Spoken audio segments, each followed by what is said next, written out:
I never imagined I'd be that woman, the kind who crosses the sacred boundaries of marriage. But somehow, I found myself standing on the edge of a line I swore I'd never approach. Unable to pull myself back, it began with small, innocent moments. Lingering eye contact, a subtle touch that lingered too long, a silent thrill that sparked whenever our eyes met. Adrian, my husband's younger brother, had always been around. He was family. Until suddenly, he started feeling like something else entirely. James, my husband, and I had been together since I was 25. He was dependable, loyal, a man who made me feel safe. We built a stable life, a routine, a rhythm. But over time, it all began to feel dull, predictable. Adrian was the opposite of James. Younger, bold, full of wild charm.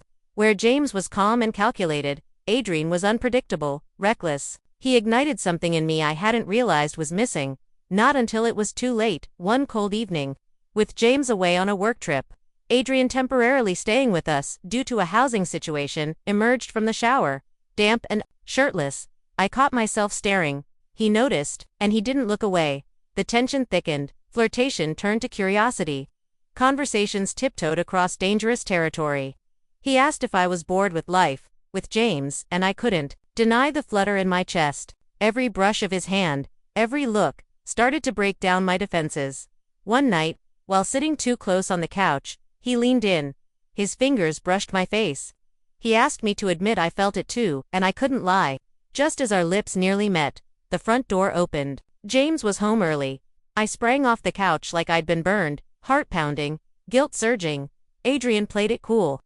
James never suspected a thing, but that moment had changed everything. The next morning, I woke up still reeling. My husband was gone early for a meeting, but my mind was trapped in the night before. The way Adrian touched me. The way he looked at me like I was the only person in the world. Then a knock at the back door. It was him. I told him he shouldn't be there. He walked in anyway. Close, confident, tempting. I should have said no. I didn't. He kissed me, and I kissed him back. It was reckless, wrong, and it felt like oxygen to someone who hadn't breathed in years. A car pulling into the driveway jolted me. He thought it was nothing. But to me, it was everything, reality crashing in. I pushed him away, told him to leave. He hesitated, whispered this isn't over, then slipped out. The day dragged on. My husband messaged to say he'd be late, relief, and guilt. I couldn't sit still, so I got in the car and drove anywhere. I ended up at a quiet bar on the edge of town.